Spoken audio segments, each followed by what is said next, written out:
ನೋಡಿ, ಒಂದು D M K ಜೊತೆ ನಮ್ಮ ಮೈತ್ರಿ ಇದ್ದದ್ದು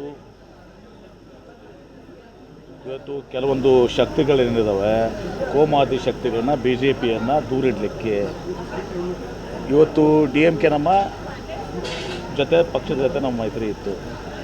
ಈಗ ಅಲ್ಲಿ ತಮಿಳುನಾಡಲ್ಲಿ ಪರ್ಯಾಯವಾಗಿ ವಿಜಯ್ ಅವರಿಗೆ ಅವರು ಕೂಡ ಒಂದು ಜಾತ್ಯತೀತ ತತ್ವದ ಮೇಲೆ ಬಂದಂಥವರು.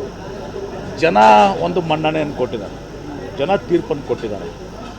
ಆ ತೀರ್ಪು ಹುಸಿಯಾಗಬಾರ್ದು, ಜನರ ತೀರ್ಪಿಗೆ ನಾವು ತಲೆಬಾಗಿಸಬೇಕು. ವಿಶೇಷವಾಗಿ ಕೋಮುವಾದಿ ಶಕ್ತಿಗಳ ವಿರೋಧವಾಗಿ ಇವತ್ತು ದಿವಸ ಏನು ಟಿ ವಿ ಕೆ ಅವರು ಗೆದ್ದಿದ್ದಾರೆ, ಅವರ ಒಂದು ಇದನ್ನು ನಾವೇನಾದರೂ ಕಾಂಗ್ರೆಸ್ ಪಕ್ಷ ಬೆಂಬಲ ಕೊಟ್ಟಿದ್ದಾರೆ, ಅದು ವಿಫಲ ಆದರೆ ಇವತ್ತು ಅದು ಕೋಮುವಾದಿ ಶಕ್ತಿಗಳಿಗೆ ಇವತ್ತು ದಿವಸ ನಾವು ಪುರಸ್ಕಾರ ಕೊಟ್ಟಂಗೆ ಆಗ್ತದೆ. ಹೀಗೆಲ್ಲವನ್ನ ವಿಚಾರ ಮಾಡಿ ಜನರ ತೀರ್ಪಿಗೆ ಮತ್ತು ಜಾತ್ಯತೀತ ನಿಲುವಿಗೆ ಟಿ ವಿ ಕೆ ಅವರ ಏನು ವಿಜಯ್ ಅವ್ರ ನಿಲುವಿಗೆ ಜನರ ತೀರ್ಪನ್ನು ಡಿ ಎಂ ಕೆ ನಮ್ಮ ಕಾಂಗ್ರೆಸ್ ಪಕ್ಷ ಇವತ್ತು ದಿವಸ ಮೆಜಾರಿಟಿ ಬಂದ ಪ್ರಶ್ನೆನೇ ಬರ್ತಿರಲಿಲ್ಲ. ಹೀಗಾಗಿ ಪರ್ಯಾಯವಾಗಿ ಇವತ್ತು ದಿವಸ ಯಾವ ಕೋಮುವಾದಿಗೆ ಇವತ್ತು ಪಕ್ಷಕ್ಕೆ ನಾವು ರಾಹುಲ್ ಗಾಂಧಿ ಅವರು ನಮ್ಮ ಕಾಂಗ್ರೆಸ್ ಪಕ್ಷ ಸಪೋರ್ಟ್ ಮಾಡ್ತಾ ಇಲ್ಲ. ಟಿ ವಿ ಕೆಗೆ ಆ ಒಂದು ಸಪೋರ್ಟ್ ಸಿಕ್ಕಿದೆ, ಜನರ ಮನ್ನಣೆ ಸಿಕ್ಕಿದೆ. ಅದನ್ನು ಬಹುಶಃ ನಾವು ಈ ಸಂದರ್ಭದಲ್ಲಿ ನಾವು ಅದಕ್ಕೆ ಸರ್ಕಾರ ರಚನೆ ಮಾಡಲಿಕ್ಕೆ ಅವರು ಸಹಾಯ ಮಾಡಿದ್ರೆ ಜನ ನಮ್ಮನ್ನು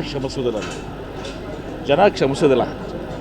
ಹೀಗಾಗಿ ಆ ದೇಶದಿಂದ ಇವತ್ತು ಟಿ ವಿ ಕೆಗೆ ಒಂದು ದಿವಸ ನಾವು ಬೆಂಬಲವನ್ನು ಕೊಡ್ತಿದ್ದೀವಿ. ಇದು ಯಾರಿಗೂ ಬೆನ್ನಾಗೆ ಚೂರಿ ಹಾಕುವಂಥ ಪ್ರಶ್ನೆ ಇದರಲ್ಲಿ ಉದ್ಭವಿಸೋದಿಲ್ಲ. ಹಾಂ, ಡಿ ಎಂ ಕೆ ಅವ್ರ ಜೊತೆ ಮಾತಾಡ್ತೀವಿ, ನಿಶ್ಚಿತವಾಗಿಯೂ ಕೂಡ ಮಾತಾಡ್ತಾರೆ. ಇಂಡಿ ಗಠಬಂಧನಕ್ಕೆ ಇದರಿಂದ ತೊಂದರೆ ಆಗುತ್ತೆ ನೋಡಿ, ಕೆಲವೊಂದು ನೋಡಿ, ಈಗ ತಮಿಳುನಾಡು ನಿಮಗೆ ಗೊತ್ತಿದೆ, ತಮಿಳುನಾಡಲ್ಲಿ ಜನತೆ ಒಂದು ಜಾತ್ಯತೀತ ತತ್ವದ ಇದ್ರ ಮೇಲೆ ಟಿ ವಿ ಕೆ ಅವ್ರಿಗೆ ಬೆಂಬಲ ಕೊಟ್ಟಿದ್ದಾರೆ. ಎಲ್ಲೋ ಜನರ ಭಾಳ ದೊಡ್ಡ ತೀರ್ಪಿದೆ.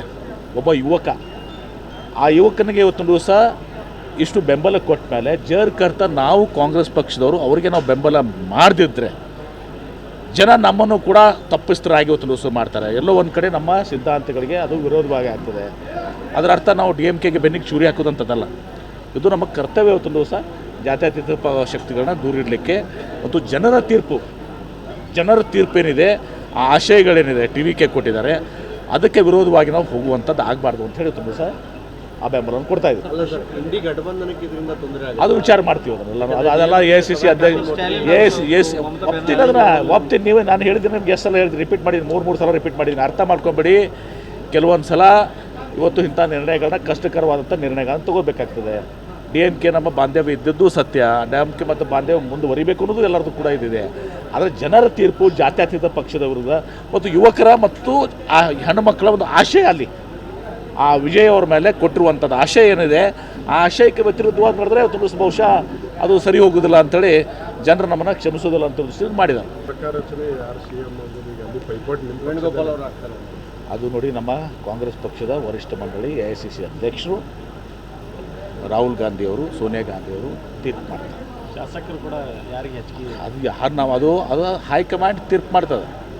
ಹೈಕಮಾಂಡ್ ಎಲ್ಲವನ್ನು ನಮ್ಮ ಕಾಂಗ್ರೆಸ್ ಪಕ್ಷದಾಗ ಹೈಕಮಾಂಡ್ ಇಸ್ ಸುಪ್ರೀಂ.